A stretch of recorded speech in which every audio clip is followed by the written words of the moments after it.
মোহতারাম হাজরাত কিরাম, সম্মানিত দিন দরদি মুসলমান ভাই বন্ধুগণ,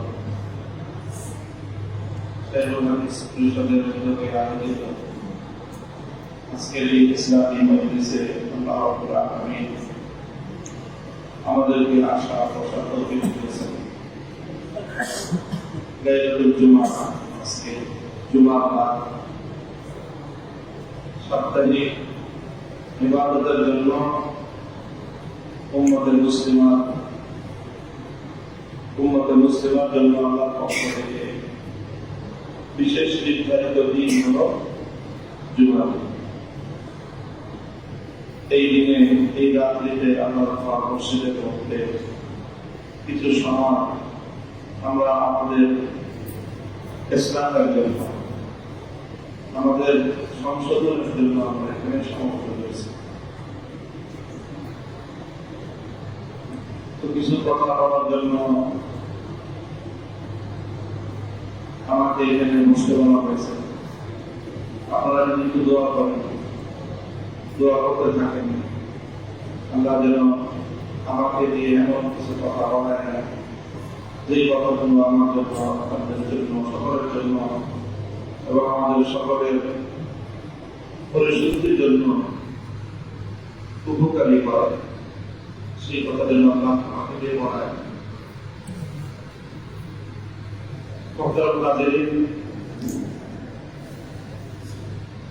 আল্লাহ আমাদেরকে দুনিয়াতে প্রেরণ করেছেন, পাঠিয়েছেন। দুনিয়াতে আমাদেরকে খুব একটা শর্ট টার্ম পিরিয়ড, অল্প সময়ে একটা মেয়াদ দিয়ে আল্লাহ দুনিয়াতে আমাদেরকে পাঠিয়েছেন এবং একটা টার্গেট দিয়ে পাঠিয়েছেন। সময়টাও সীমিত, অল্প একটা সময়, এবং এই সময়ের লক্ষ্য, উদ্দেশ্য, টার্গেট এটা খুবই নির্দিষ্ট, খুবই স্পষ্ট। টার্গেটটা হল, উদ্দেশ্যটা হল যে আল্লাহ রাব্বুল আলামিন মানুষকে সৃষ্টি করেছেন, মানুষকে ভালোবেসেছেন, মহব্বত করেছেন।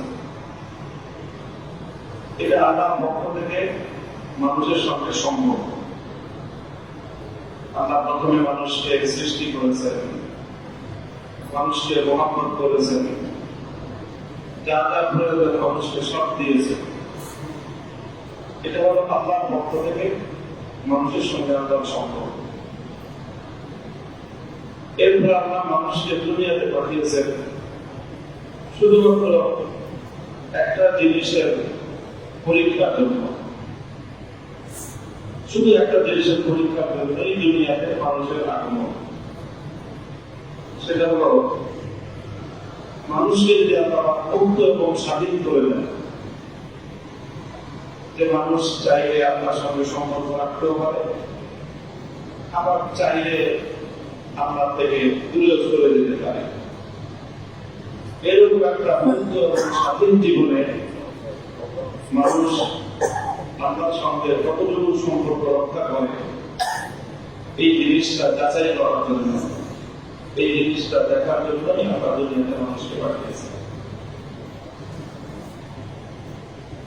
মহব্বত এবং ভালোবাসা, এটার মূল একটা দাবি হলো যে দুই তরফা ভালোবাসা দিতে হবে, মহব্বত দিতে হবে। আমি আপনাকে মহব্বত করি, ভালোবাসি। আমি চাই যে আমার সামনে এটা প্রমাণিত হচ্ছে আপনিও আমাকে মহব্বত করেন। এটা দুনিয়ার প্রত্যেকটা মানুষেরই মহব্বত এবং ভালোবাসার মধ্যে এরকম একটা ফ্যাক্টর থাকে। একটা মহব্বত ভালোবাসার দ্বারা ঠেকায় বলে একটা মহব্বত ভালোবাসা হয়। আপনি একজন বসের আন্ডারে চাকরি করেন, মাস শেষে সেই বস আপনাকে বেতন দেয়, সেই বেতন দিয়ে আপনার জীবন জীবিকা নির্বাহ করা। এখন সেই বস আপনার কাছে ভালো লাগুক না লাগুক, তাকে খারাপ লাগুক আর ভালো লাগুক, আপনি আর আমার সেই বসের সঙ্গে তাল মিলিয়ে চলে। কারণ আপনি জানেন এই বসে আমাকে মাস শেষে যে মাইনেটা দিবে ওটা আমার খুব প্রয়োজন, ওটা ছাড়া আমার জীবন চলবে না। এই জন্য বসকে দেখানোর জন্য, খুশি করার জন্য যা যা করতে আমরা সব করি। এটা দুনিয়ার সাধারণ একটা চিত্র। দুনিয়াতে যারা বিভিন্ন প্রতিষ্ঠানের বড় কর্তা হন তারা জিনিসগুলো বুঝেন না, ভালোই বুঝেন, ভালোই বুঝেন যে কে আসলে চাকরির সাথে নিজের জীবন জীবিকার সাথে এই বসকে তার বড় কর্তাকে ভালোবাসা মহাত্ম করে, আর যে আন্তরিকভাবে স্বার্থ ছাড়াও মহাত্ম করে, সেটাও অনুমান করা যায়। তবে এটা প্রমাণ করা যায়। এটা প্রমাণ করার জন্য যে জিনিসটার প্রয়োজন হয় সেটা হলো মুক্ত এবং স্বাধীন একটা পরিবেশ দিতে হয়। আমাদেরকে মানুষকে দুনিয়াতে এরকম মুক্ত এবং স্বাধীন একটা পরিবেশে ছেড়ে দিয়েছেন। এই পরিবেশে আমরা আল্লাহকে মহব্বত করে ভালোবেসে আল্লাহর সঙ্গে সম্পর্ক সবসময় একটা সম্পর্ক রক্ষা করে আল্লাহর নৈকট্য অর্জন করতে পারি। আবার চাইলে আল্লাহকে ভুলে গিয়ে, আল্লাহ থেকে দূরে সরে গিয়ে আমরা দুনিয়ার অন্য সবকিছু নিয়ে ব্যস্ত থাকতে পারি। এমনকি আল্লাহর সঙ্গে আমাদের পক্ষ থেকে সম্পূর্ণ সম্পর্ক ছিন্ন করেও আমরা চলতে পারি। এরকম একটা সুযোগতা আল্লাহ রাব্বুল আলামিন মানুষকে দুনিয়াতে দিয়ে পাঠিয়েছেন এই পরীক্ষাটা করার জন্য, দেখার জন্য যে মানুষকে স্বাধীনতা দিলে কে নিজের ইচ্ছায় আল্লাহ রাব্বুল আলামিনের সঙ্গে মহব্বত এবং ভালোবাসার সম্পর্ক স্থাপন করে, আল্লাহর সঙ্গে সম্পর্ক জুড়ে রাখে কে, আর কে সম্পর্কটাকে নিজের পক্ষ থেকে খারাপ করে দেয়। এই দুটো জিনিসকে পরীক্ষা করার জন্য আমরা দুনিয়াতে মানুষকে পাঠিয়েছি। আল্লাহ চান যে দুনিয়ার প্রত্যেকটা মানুষ যেন তাদের এই মুক্ত এবং স্বাধীন পরিবেশে যেন আল্লাহর সঙ্গে নিজের পক্ষ থেকেই সম্পর্কটাকে জুড়ে রাখে, সম্পর্কটাকে যেন মানুষ জুড়ে রাখে। আর এই কথাটা মানুষকে বোঝানোর জন্য আল্লাহ কত আয়োজন, কত ব্যবস্থাপনা এই পৃথিবীতে যত আসমানি কিতাব নাযিল হয়েছে, যত নবী রাসূল আলাইহিস সালামের আগমন ঘটেছে, যদি বলা হয় কেন তারা এসেছে, কি তাদের উদ্দেশ্য ছিল, তাহলে এই প্রশ্নের এক কথায় জবাব হলো দুনিয়াতে সমস্ত আসমানি কিতাবের আগমন, সমস্ত নবী রাসূলদের আগমনের মূল উদ্দেশ্য একটাই ছিল, মানুষকে আল্লাহর সঙ্গে সম্পর্ক জুড়ে দেওয়া, মানুষের সম্পর্ক আল্লাহর সঙ্গে স্থাপন করে দেওয়া। তো মানুষের সম্পর্ক আল্লাহর সঙ্গে স্থাপন হয়ে যাওয়া, এটা যদি কারো হয়ে যায় তাহলে তার দুনিয়াতে আল্লাহর পক্ষ থেকে পাঠানোর উদ্দেশ্য, তার জীবনের পরীক্ষা শতবার সফলতা কামিয়াবি অর্জন হয়ে গেল এবং তার জীবন সফল কাটবে। আর যে আল্লাহর সঙ্গে সম্পর্ক জুড়তে যতটুকু ব্যর্থ হলো, তার সম্পর্কে তার পক্ষ থেকে যতটুকু দুর্বলতা হয়ে গেল, তার জীবনে ততটুকুই ব্যর্থতা হয়ে গেল। এই কথাটা খুব নিজে অনুরোধ দিয়ে প্রত্যেকে আমি বোঝার চেষ্টা করি যে আমার জীবনের সফলতা এবং ব্যর্থতা একমাত্র মানদণ্ড হলো এই যে আমি আমার পক্ষ থেকে আল্লাহর সঙ্গে আমি কতটুকু সম্পর্ক জুড়লাম, যতটুকু আমি সম্পর্ক স্থাপন করতে পারলাম আমার জীবন ততটুকুই সফল। আর যতটুকু আমি আমার পক্ষ থেকে আল্লাহর সঙ্গে সম্পর্ক স্থাপন করতে ব্যর্থ হলাম, সম্পর্কের মধ্যে যতটুকু দুর্বলতা রয়ে গেল, ততটুকুই আমার জীবনের ব্যর্থতা।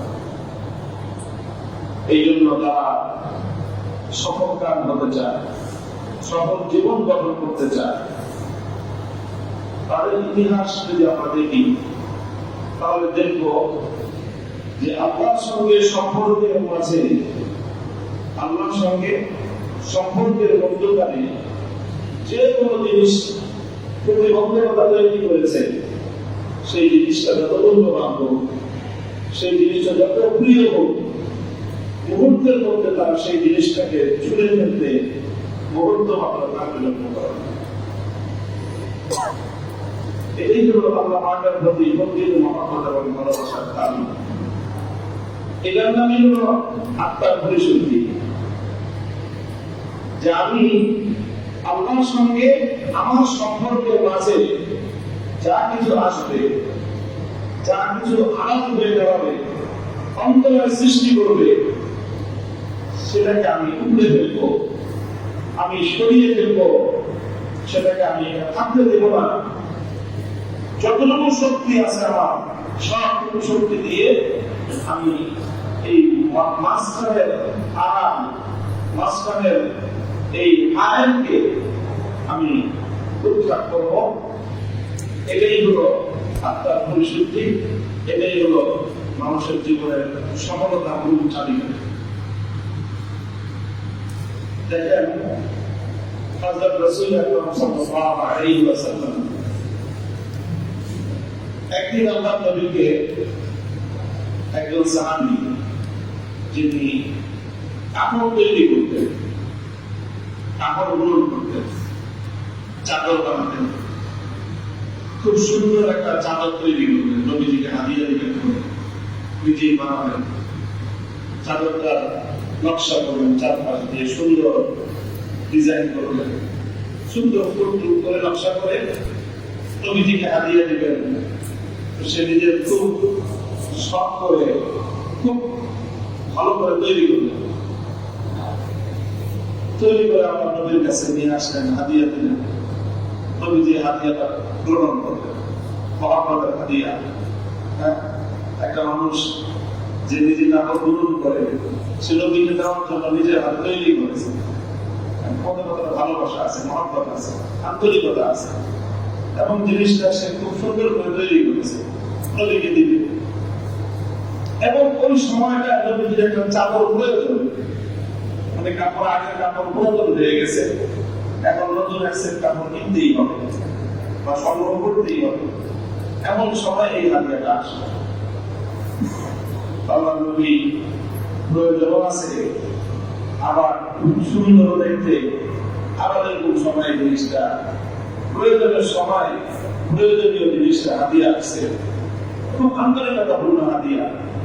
আল্লাহ নবী সেটাকে গ্রহণ করতেন, গ্রহণ করে সেটাকে খুব শখ করে গায়ে দিলেন, গায়ে নিয়ে নামাজ পড়তে গেলেন। নামাজ পড়তেন, নামাজটা পড়ার পরে মানে এমন অবস্থা হলো যেন গায়ের মধ্যে এমন কিছু দিছে যেটা শরীর জ্বালা পড়া করতেছে। দ্রুত নামাজটা পড়ে মানে সালামটা ফিরেই দৌড়ে ঘরে চলে গেল। ঘরে চলে গিয়ে ওই চাদরটা খুলে ওই সাহাবীর কাছে পাঠিয়ে দিলেন, তাড়াতাড়ি এই চাদরটা তার কাছে নিয়ে যাও। নিয়ে গিয়ে তাকে বলল, চাদরটা দেখে সাদা সেজে চাদর আমাকে দিয়ে দিল। আমি বলে দিচ্ছি চাদরটা গায়ে দেওয়ার পরে অথচ কত শখ করে গায়ে দিচ্ছে। হ্যাঁ, চিন্তা করেন, কল্পনা করেন যে একজন মানুষ নবীর সাহাবী যত্ন করে শখ করে নবীর জন্য একটা চাদর তৈরি করলেন, চাদরটা নবীর পছন্দ হলো, সেই চাদরটা হাদিয়া পাওয়ার পরে সেটা নিজে গায়ে দিলেন, গায়ে দিয়ে নামাজ পড়তে আসলেন, নামাজ পড়লেন, কিন্তু এরপরে অবস্থা কি হয়ে গেল, পরিপূর্ণ বদলে গেল। এখন যেন এই চাদরটা গায়ে রাখা মানে হলো একটা মানে আগুন গায়ে রাখা, এমন অস্থির হয়ে চাদরটা খুলে ওটাকে দ্রুত বলে যে এখনই এটাকে তার কাছে দিয়ে যাও, বর্তমানে বিআমবাজানিয়াতিহি, এবং তাকে বলো যে একটা সাদা সিধা নরমাল একটা প্লেন চাদর আমাকে দিতে হাদিয়া। কেন কেন করবেন এই কাজটা? নবী করিম সাল্লাল্লাহু আলাইহি ওয়াসাল্লাম তার কারণ বলে দিলেন যে আমি যখন নামাজে দাঁড়িয়েছি, নামাজে দাঁড়ানোর পর হঠাৎ আমার চাদরের নকশার দিকে আমার নজর পড়ে গেছে। চাদরের যে সুন্দর কারুকাজ করা, ওই কারুকাজের দিকে আমার নজর পড়ে গেছে। নজর পড়ে যাওয়ার পরে আমার মনে নকশাটা খুব সুন্দর। কিছুক্ষণ আমার অজান্তেই আমার মন এই চাদরের কারুকাজ নিয়ে ব্যস্ত হয়ে গেছে। হঠাৎ আমার সঙ্গীত ফিরল, হুশ ফিরল যে আমি নামাজে দাঁড়িয়েছি। নামাজ হলো আল্লাহর সঙ্গে বান্দার সম্পর্কের মহব্বতের ভালোবাসার সবচেয়ে ঘনিষ্ঠতম মুহূর্ত।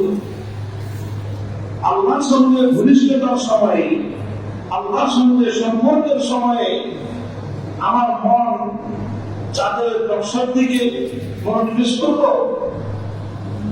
চাঁদের যত সুন্দরই হোক, এটা আমার মাঝে আর আমার রবের মধ্যকারী, আল্লাহর মাঝে আর আমার মাঝে সম্পর্কের মধ্যকারী অন্তরায় হয়ে গেছে, আবার তৈরি করে ফেলছে। কাজে এই চাদর হোক, যত শখের হোক, যত প্রিয় হোক, যত প্রয়োজনীয় হোক, যত সুন্দরী হোক না কেন, এই চাদর আর এক মুহূর্ত আমার কাছে থাকতে পারে না। দ্রুত তুমি এই চাদর আমার এখান থেকে দূরে সরাও। মসজিদে নামাজ শেষ করে এক মুহূর্ত বিলম্ব না করে আল্লাহ নবী একটা কঠিন যন্ত্রণাদায়ক জিনিস নিজেকে আঁকড়ে ধরলে যেরকম মানুষ অস্থির হয়ে পড়ে, এরকম অস্থির হয়ে আল্লাহ নবী চাদরটাকে নিজের কাছ থেকে দূরে সরায়। এখন যেহেতু একজন সাহাবী শখ করে হাদিয়া দিয়েছেন, এবং তার হাদিয়ার জিনিসটা, তার গিফটটা নিয়ে যদি তাকে ফেরত দেওয়া হয়, মনটা খারাপ হবে না? আপনি আমার একটা পাঞ্জাবি দিলেন, আমি নেওয়ার কিছুক্ষণ পরে গিয়ে এটা ফেরত পাঠা দিলাম যে বাড়িতে দিয়ে ফেরত দিয়ে আসবো, বলেন আপনার কেমন লাগে? যে দুজনকে আমি শখ করে দিলাম, দুজন পাঞ্জাবিটা ফেরত দিয়ে দিলেন। তো রাসূল আকরাম সাল্লাল্লাহু আলাইহি ওয়াসাল্লাম এটা ফেরত দিয়ে দিলেন। আবার কেন সাহাবীর মনে কষ্ট না যে আমার শখের জিনিসটা অর্জন না করেন না? রাসূল সাল্লাল্লাহু আলাইহি ওয়াসাল্লাম জন্য তাকে বলে পাঠালেন যে এই চাদরটা এটা রেখে একটা সাদা সিধে চাদর আমাকে দাও, তুমি হাদিয়া দাও, তোমার হাদিয়ার চাদরই আমি গায়ে দিব, পরবো, কিন্তু এমন হাদিয়া তুমি দাও আমাকে যে তোমার দেওয়া হাদিয়া যেন আমার কাছে আর আমার রবের মধ্যখানে কোনো অন্তরায় তৈরি না।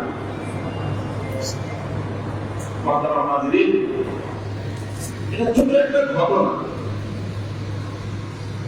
এই ঘটনা এটা আমাদেরকে খুব চোখে আনন্দ দিয়ে একটা জিনিস দেখায়।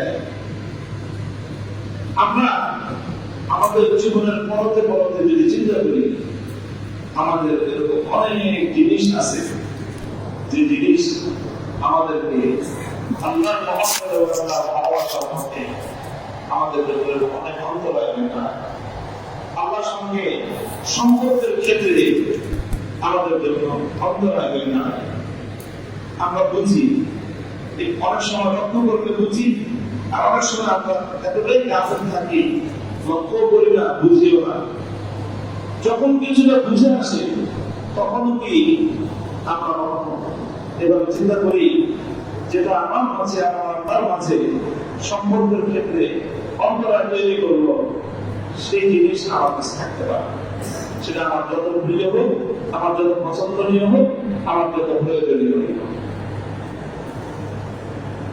আল্লাহর জন্য, আল্লাহর সাথে সম্পর্কের জন্য প্রিয় জিনিস, ভালো জিনিস, পছন্দনীয় জিনিস পর্যন্ত, উত্তম জিনিস পর্যন্ত পরিত্যাগ করা, এটাই হলো আসলে আল্লাহর পরিষদ, এটাই হলো ইসলাম।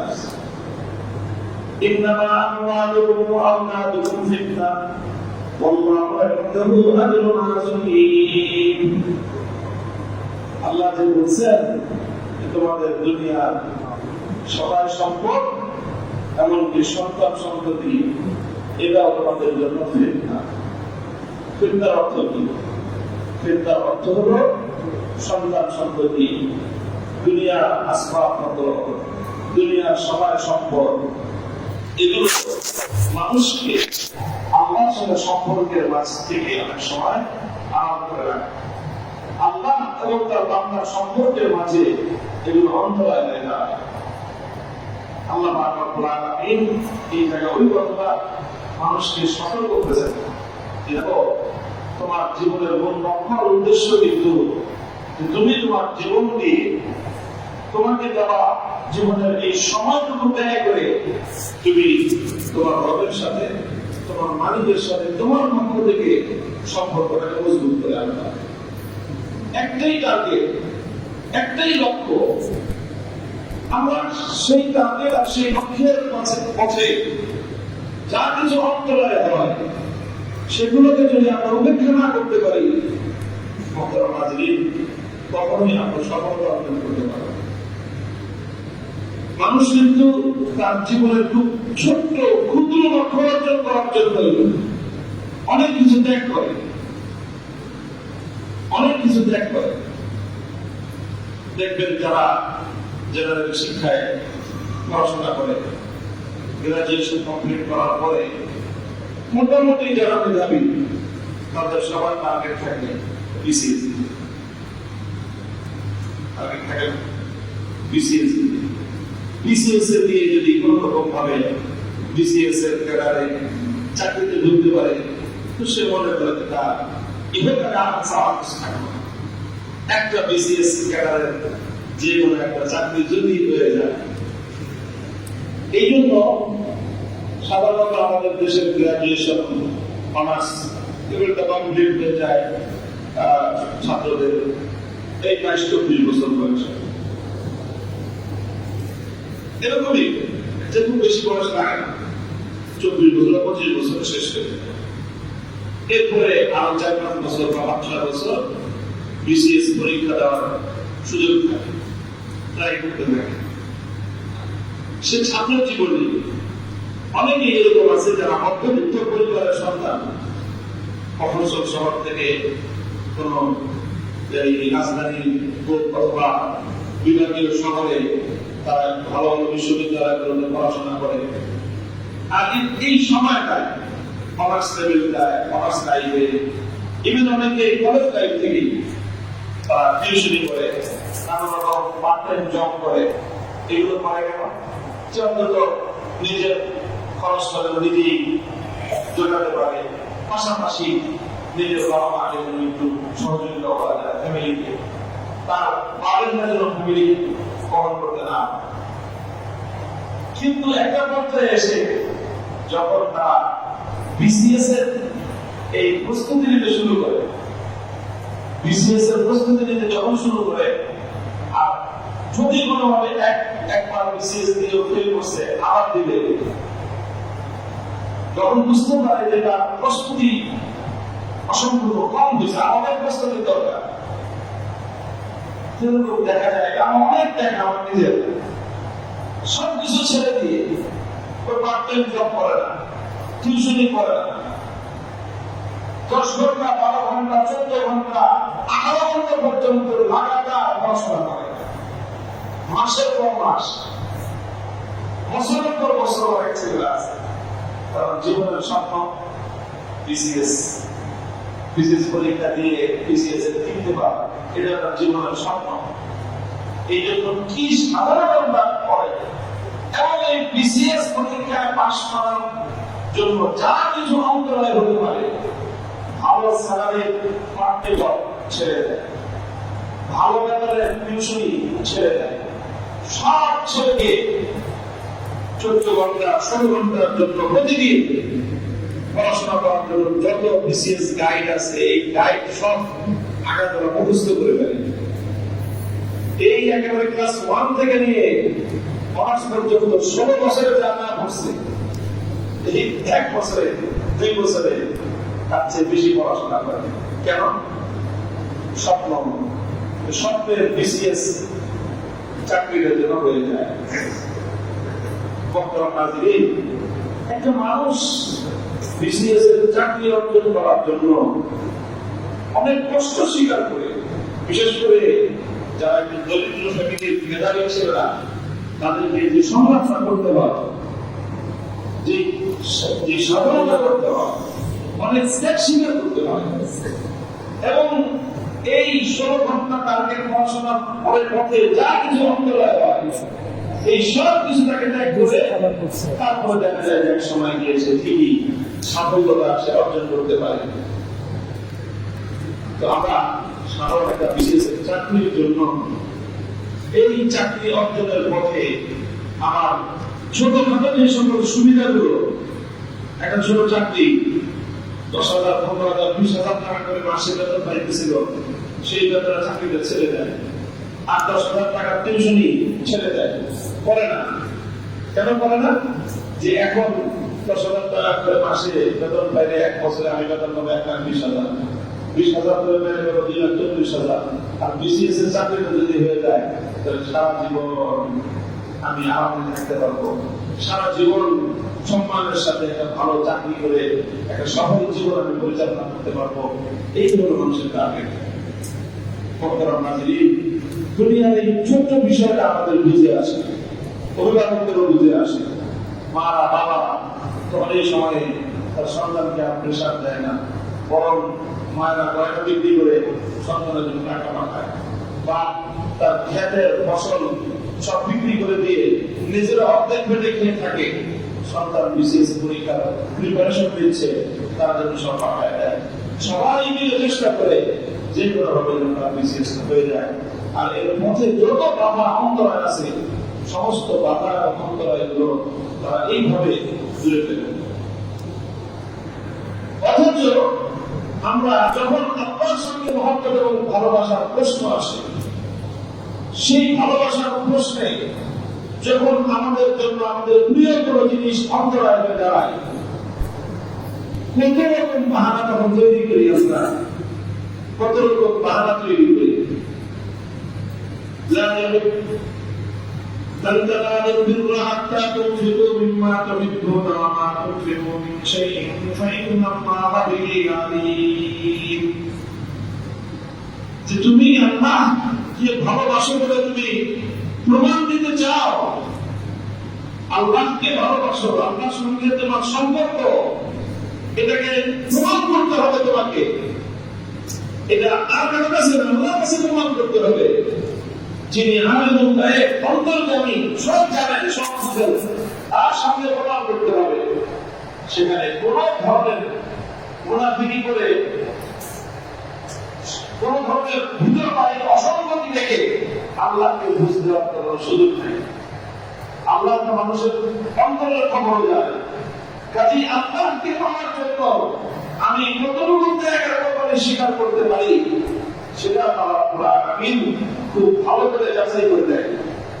এবং সেই অনুযায়ী কে আল্লাহকে ভালোবাসার জন্য কতটুকু করবো, সেইভাবে আল্লাহ প্রত্যেকটা মানুষের মূল্যায়ন, প্রত্যেকটা মানুষের মর্যাদা নির্ধারণ আল্লাহর কাছ থেকে, আল্লাহ তাকে ভালোবাসা, আল্লাহর পক্ষ থেকে বিনিময় দেওয়া ক্ষেত্রে চুলচেরা বিশ্লেষণ করে প্রত্যেকটা মানুষের ক্যাটাগরি আমরা নির্ধারণ করে দিলেন। আল্লাহ নির্ধারণ করে দিলেন যে তুমি আল্লাহর জন্য কতটুকু স্যাক্রিফাইস করেছো, এটা আল্লাহ খুব ভালো করে হিসাব করবে। তাকে আমরা কতটুকু নামাজ পড়লাম, কতটুকু ইবাদত বন্দেগী করলাম, কে কত নামাজ পড়লাম, এগুলো আমল, কিন্তু এটা মূল মানদণ্ড না। মূল মানদণ্ডটা হলো যে আমি এবং আপনি আল্লাহকে ভালোবাসার জন্য, আল্লাহকে মহব্বত করার জন্য, আল্লাহর সঙ্গে সম্পর্ক স্থাপন করার জন্য কে কতটুকু ত্যাগ, কতটুকু স্যাক্রিফাইস আমরা করেছি, কতটুকু ত্যাগ স্বীকার আমরা করেছি। আমাদের জীবনে এমন অনেক ঘটনা আছে, যে কোনো একটা কিছু, কোন একটা কাজ করতে গিয়ে, কোন একটা ব্যবসা করতে গিয়ে, ব্যবসার কোন একটা পণ্যের ডিল করতে গিয়ে একদিনের নামাজের জামাত ছুটে গেছে, এই আফসোসে আর এই আক্ষেপে আমি সে ব্যবসাটা ছেড়ে দিয়েছি, সেই মন্দের বেছে কিনে ছেড়ে দিয়েছি, এমন কোন নজির আমাদের জীবনে আছে? আপনি জিজ্ঞাসা করি। আচ্ছা, এবার আরেকটা প্রশ্ন করি, আমাদের জীবনে এমন ব্যবসা বাণিজ্য, এমন কার্যক্রম কি আছে যেটা করতে গিয়ে অনেক সময় আমার নামাজ কাজা হয়ে যায় বা আমার নামাজের জামাত ছুটে যায়? এমন কি আছে? আমাদের জীবনে আলোচনা যারা আছি আমরা সহ, আমরা প্রযুক্তির একটা সমস্যা, আমরা রাস্তা করে শুধু পাবলিকের জন্য, আর মনে করি যে আমরা তো ওয়াজ করবো আর সাধারণ মানুষ ওয়াজ শুনবে, আমরা মানুষের সংশোধন করবো, মানুষ সংশোধন হবে। মানুষের এরকম যে আমরা অত আল্লাহর পক্ষ থেকে মানে জান্নাত থেকে আমরা সব সংশোধিত হয়ে আসছি, আমাদের আর সংশোধনের প্রয়োজন নাই। ব্যাপারটা আদৌ এমন না, ব্যাপারটা আদৌ এমন না। সংশোধনের যেরকম প্রয়োজন সাধারণ মানুষের, আমাদের আগে মনে হবে। আমি আমাদের সবাই একটু আত্মজিজ্ঞাসা করার জন্য আমি প্রশ্নটা সামনে আনলাম।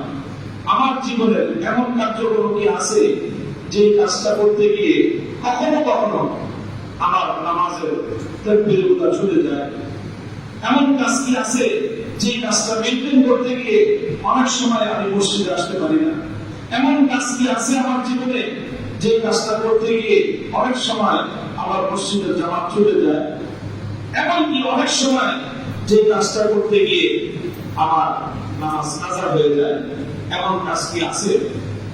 একটু জিজ্ঞাসা করার পর যদি থেকে থাকে, এবার দ্বিতীয় প্রশ্ন, আবার ওই প্রশ্নটা করি যে কোনদিন কোন একটা ব্যবসার ডিল করতে গিয়ে, কোন একটা ব্যবসার পণ্য নিয়ে কারোর সাথে বার্গেনিং করতে গিয়ে, কিনতে গিয়ে অথবা বেচতে গিয়ে আমার নামাজ, আমি যেখানে তাকবীরের সাথে প্রথম কাতারে দাঁড়ায় নামাজ পড়ার টার্গেট ছিল, আমার প্রিপারেশন ছিল, ইচ্ছা ছিল, কিন্তু শুধুমাত্র এই কাজটা করতে গিয়ে আমি তাকবীরের ছুটে গেছে, অথবা জামাত ছুটে গেছে, অথবা মসজিদে আসতে পারি নাই, এমন ঘটনা কি আমাদের জীবনে নাই?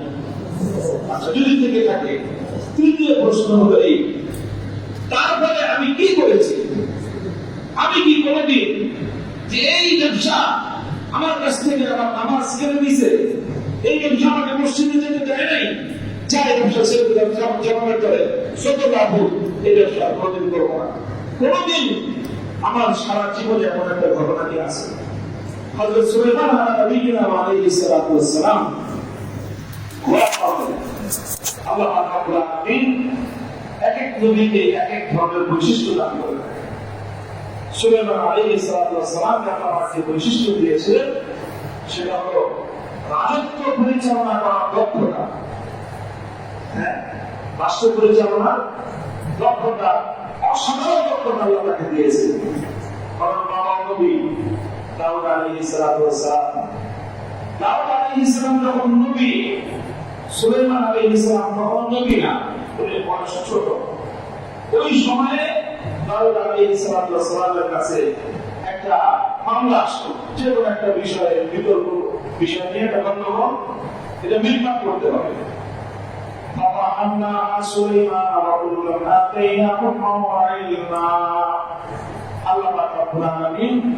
সেই বিষয়টা সঠিক সিদ্ধান্তের যোগ্যতা সুলাইমান আলাইহিস সালামকে আল্লাহ দিলেন। দাউদ আলাইহিস সালাম একরকম ভাবে বিষয়টা মিটমাট করলেন, মিটমাট হলো না, গন্ডগোল থেকে গেল। সুলাইমান আলাইহিস সালাম এমন ভাবে, এমন কৌশলে সিদ্ধান্ত দিলেন, কোন পক্ষ খুশি, মিটমাট হয়ে গেল, সমস্যার সমাধান হয়ে গেল। সুলাইমান আলাইহিস সালামকে আল্লাহ ছোটকাল থেকেই জন্মগত ভাবেই এই যোগ্যতা দিয়েছিলেন, যে সমাজ পরিচালনার যোগ্যতা, এটা দাউদ আলাইহিস সালামের চেয়েও অনেক বেশি ছিল। এরপরে তো আল্লাহর কাছ থেকে চাইলেন, নিজেও চাইলেন যে আল্লাহ রব্বি হাবলি মুলকান লা ইয়ানবাগি লিআহাদিন মিন বা'দি, আপনি আমার মধ্যে জন্মগতভাবে যে মেধা দিয়েছেন, জগৎ রাষ্ট্র পরিচালনা, এটাকে আপনি আরো বাড়ায় দেন, আমি দুনিয়ার মানুষের আরো সেবা করি, খেদমত করি। আল্লাহ দিলেন ওনাকে এমন ক্ষমতা আল্লাহ আমাকে দিলেন, এমন রাজত্ব পরিচালনার দক্ষতা সহ এমন উপকরণ আমরা ওনার জন্য তৈরি করে দিলেন। এই জন্য উনি ইসলামী রাষ্ট্রের সীমান্ত এক্সপান্ড করার জন্য, এটাকে বিস্তৃত করার জন্য ব্যাপক জিহাদি কার্যক্রম পরিচালনা করতেন। এটা সুলাইমান আলাইহিস সালাম বিশেষ একটা কর্মসূচি ছিল। এই জন্য উনি ঘোড়া পালন করতেন। একজন যোদ্ধার কাছে তার ঘোড়াটা খুব প্রিয় হয়, যে যোদ্ধা ঘোড়া তার কি খুব প্রিয়, এটা বুঝবেন। যারা যে জিনিসের কি করেন তার কাছে প্রিয় জিনিস থাকে। সুলাইমান আলাইহিস সালাম সুন্দর সুন্দর ঘোড়া পালন করতেন। ওনার আসতে বলে অনেক ঘোড়া ছিল। একদিন বিকালবেলা আসরের নামাজ পড়ে তিনি তার এই ঘোড়াগুলো পরিদর্শনে গেলেন। এখন ওনার এই ঘোড়া বিশাল ঘোড়ার বহর, এই ঘোড়া একটা একটা করে ওনার সামনে দিয়ে যেতে লাগলো। আর উনি এই ঘোড়া থেকে বুঝত যে আমার শরীর, আমার সশস্ত্র বিভাগটা কত শক্তিশালী, মানে এটা যুদ্ধের আসবাব ঘোড়া। এটা দেখতে দেখতে ঘোড়া দেখতে উনি মুগ্ধ। এক একটা ঘোড়া যাচ্ছে, উনি নিজ হাতে ঘোড়াগুলোকে একটু আদায় দিয়েছেন, ঘোড়াটা মাথায় আদর করে দিচ্ছেন, ঘোড়ার গলায় আদর করে দিচ্ছেন। কোন যেটা পশু যারা পালন করে, পশুর প্রতি একটা মায়া থাকে না, মায়া থাকে। সুলাইমান আলাইহিস সালাম এটা সাধারণ পশু না, এটা গরু না, এটা ঘোড়া। এটা দিয়ে আপনার রাস্তায় জিহাদ করা হয়। এই ঘোড়ার ব্যাপারের মধ্যে কিয়ামত পর্যন্ত আল্লাহ রাব্বুল আলামিন প্রমাণ রেখে দিয়েছেন। এটা সেই জিনিস, জিহাদের ঘোড়া। তো গরু তো আপনার এই গরুর প্রতি এরকম মহব্বত হয়, আর যেই ঘোড়া দিয়ে আপনার রাস্তায় জিহাদ করবে সেই ঘোড়ার প্রতি কিরকম ভালোবাসা রাখবে।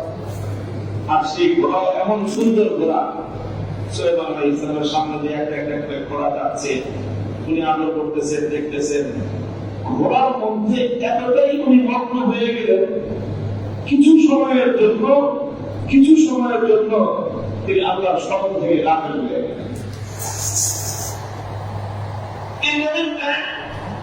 মাগরিবের নামাজের ওয়াক্ত চলে গেল। মাগরিবের নামাজের ওয়াক্ত খুবই অল্প।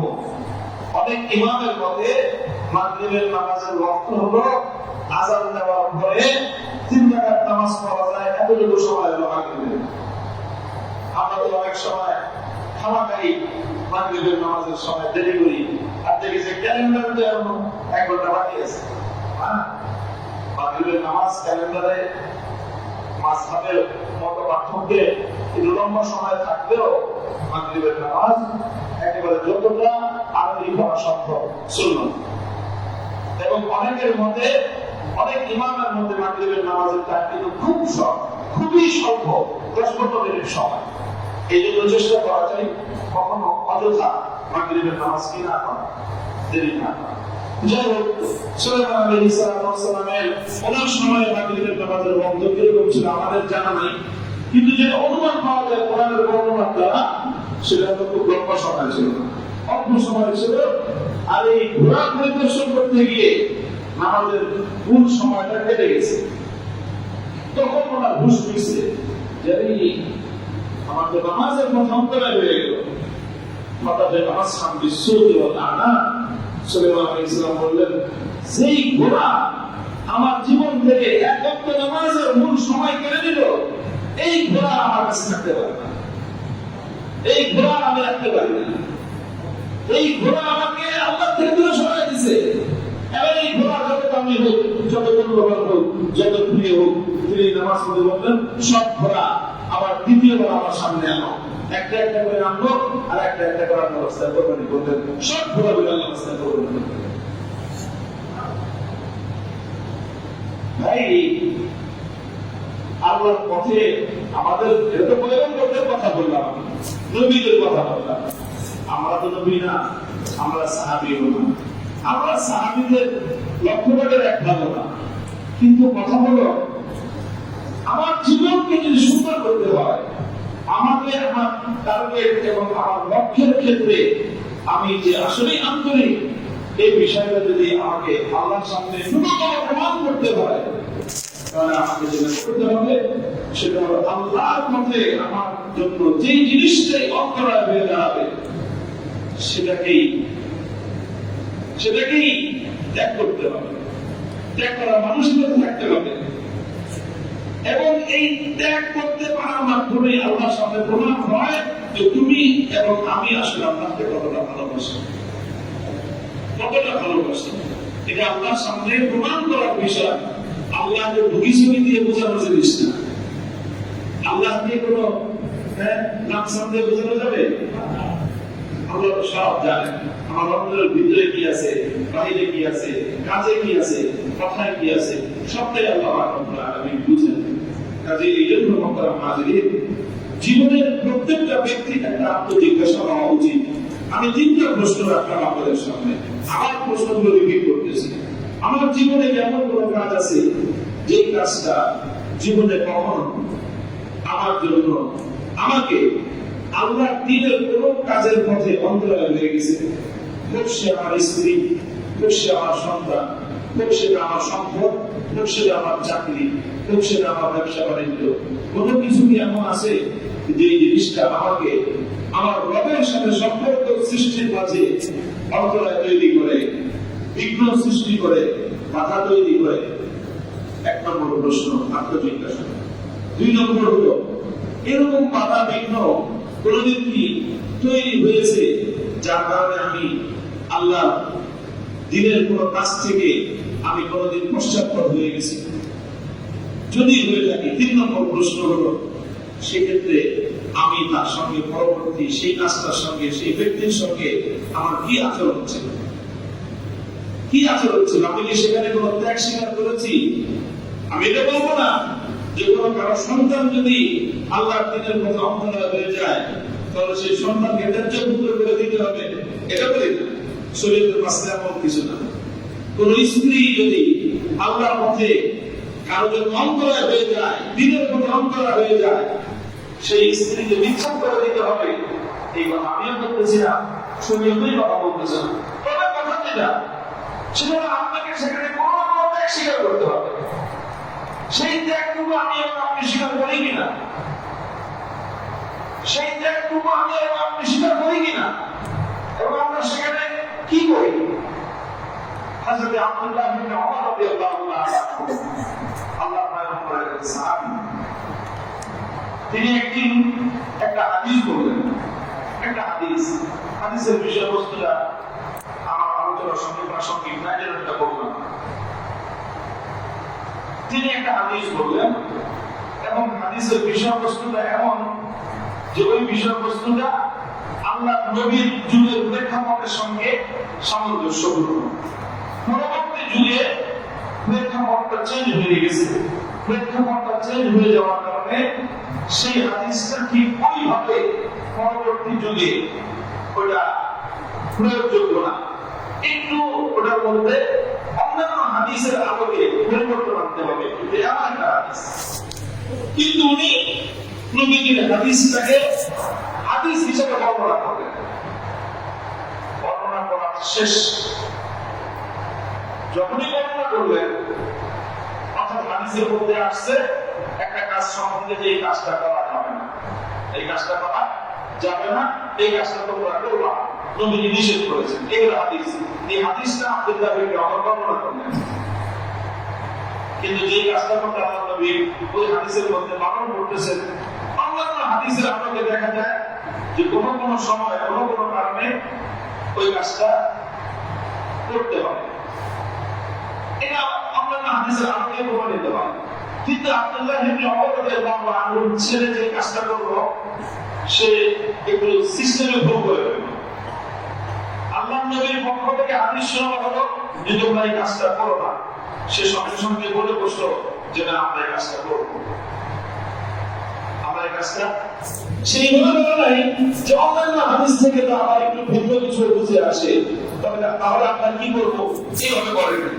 সে ডাইরেক্ট ইবনে ওমর নবীর একটা হাদিস বললেন যে তোমরা এই কাজটা করো না, সে সরাসরি নবীর কথা কাউন্টারে গিয়ে বললো আমরা এই কাজটা করবো। বাস, নিজের সন্তান, কেমন সন্তান?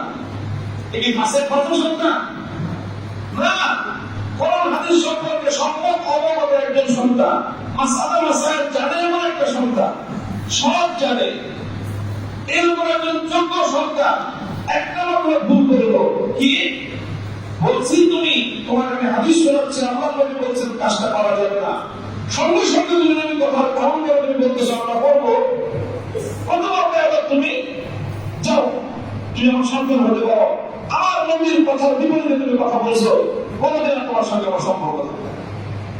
এই যে তার সাথে কথা বলা বন্ধ করছে আব্দুল্লাহ ইবনে ওমর রাদিয়াল্লাহু আনহু জীবনের শেষ মুহূর্ত পর্যন্ত আর কোনদিন তার সাথে কথা বলেন না। এই ধরনের ত্যাগ সন্তানকে বাড়ি থেকে বের করে দিয়েছেন না, ওই তথ্যপুত্র করে দিয়েছেন না, কিছুই করেন নাই। কিন্তু কথা হলো যে তুমি আমার সন্তান হতে পারো, কিন্তু আমার আল্লাহ আমার রাসূলের সাথে আমার সম্পর্কের মাঝখানে তুমি অন্তরে হয়ে দাঁড়িয়েছো, আমি তোমাকে প্রশ্রয় দেব, তুমি আমার সন্তান হতে পারো। এই মূল কথাটা যেটা আমি বলতে চাচ্ছি, হাসান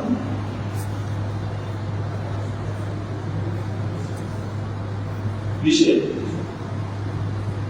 মূল কথাটা হলো এই যে আল্লাহকে যদি পেতে হয়, আল্লাহর মহব্বত যদি পেতে হয়, তাহলে এটা জরুরি যে জিনিস আমার মাঝে আর রবের মাঝে আল্লাহর সাথে সম্পর্কের ক্ষেত্রে, দ্বীনের কাজের ক্ষেত্রে যে জিনিস অন্তরায় হয়ে দাঁড়াবে, সেটার ব্যাপারে আমাকে একটু কঠোর হতে হবে।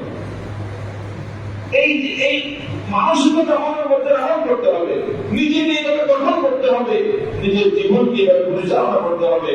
এই কাজটা করার নামই হলো আত্মার পরিশুদ্ধি। আমরা এই জায়গায় এসে যেটা করি সেটা হলো আমরা আমাদের নফসের ভালোবাসার সামনে আমরা আত্মসমর্পণ করি, নফসের ভালোবাসার সামনে, নফসের চাহিদার সামনে, নফসের খাহিশের সামনে আমরা আত্মসমর্পণ করে বসি। আল্লাহ কোরআনের আগে আয়াত নাযিল করলেন, লান তানালুল বিররা হাত্তা তুনফিকু মিম্মা তুহিব্বুন। আল্লাহর ভালোবাসা চাও, হ্যাঁ, আর আল্লাহর সাথে ভালোবাসার সম্পর্ক স্থাপন করতে চাও, তাহলে তোমাকে কি করতে হবে? আল্লাহ বললেন তোমার প্রিয় সম্পদ আল্লাহর রাস্তায় দিতে হবে। কি দিতে হবে?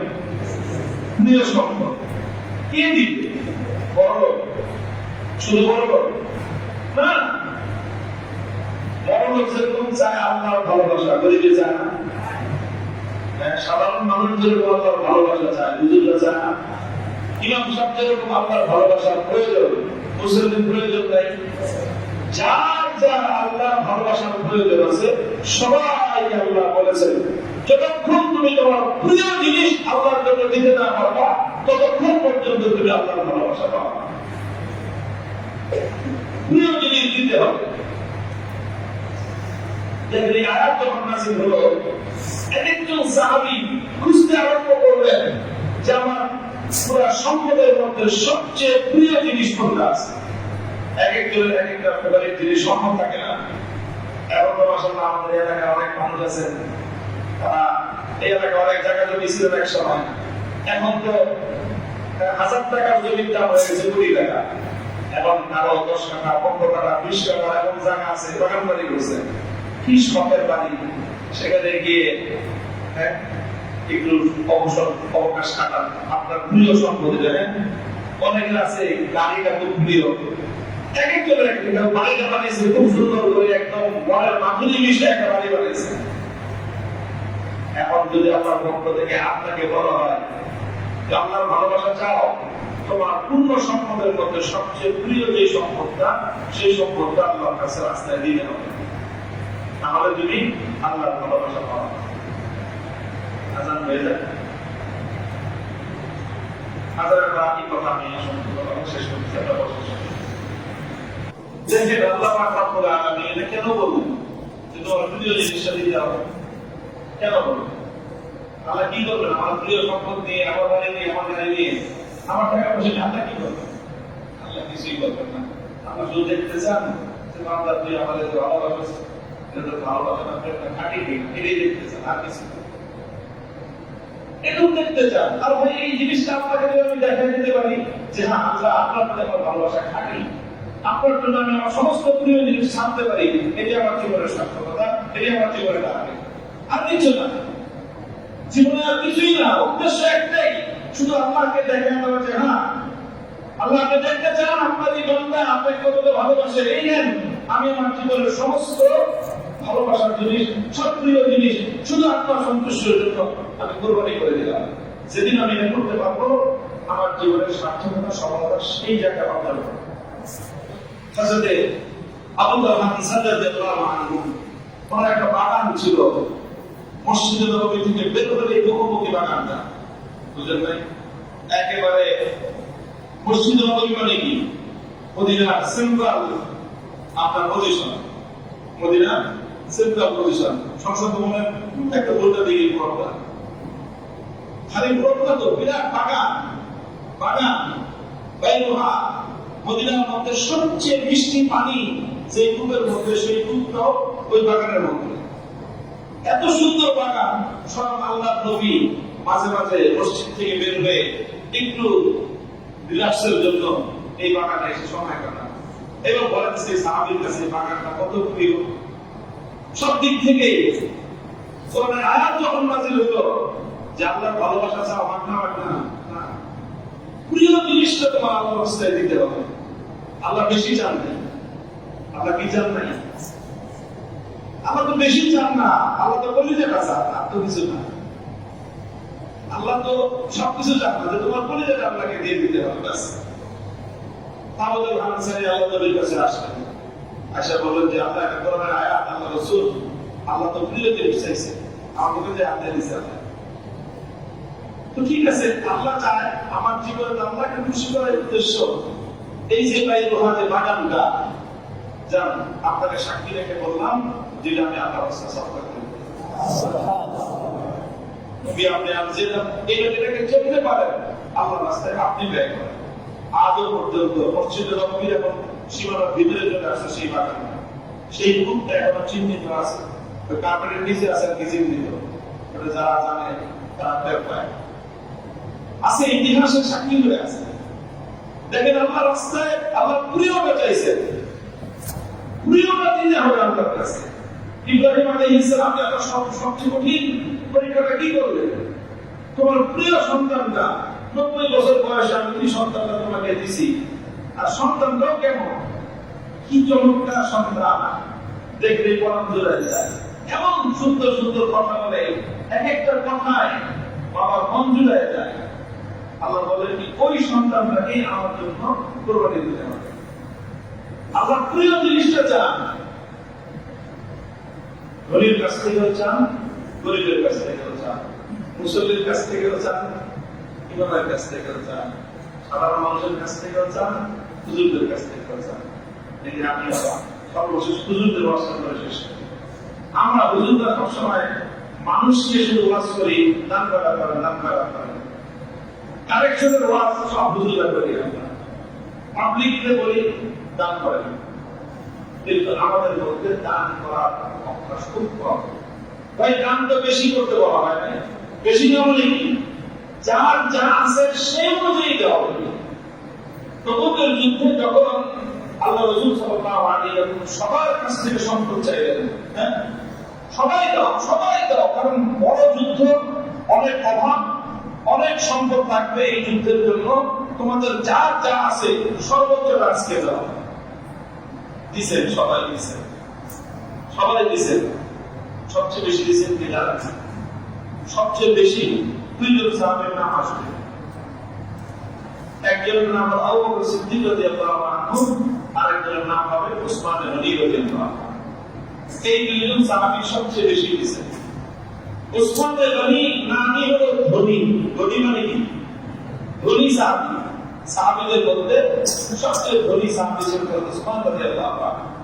100 মণ, 100 মণ এবং উটের যত সামান পত্র দরকার, একজন যোদ্ধা যুদ্ধ করতে যাওয়ার জন্য উটের পিঠে আরোহণ করে যা কিছু প্রয়োজন সবকিছু সহ 100 উট, আরো বিপুল পরিমাণ নগদ সোনা, সম্মানী, স্বর্ণ মুদ্রা আল্লাহর রাস্তায় তবুকের জিহাদের জন্য দিয়ে দিতে।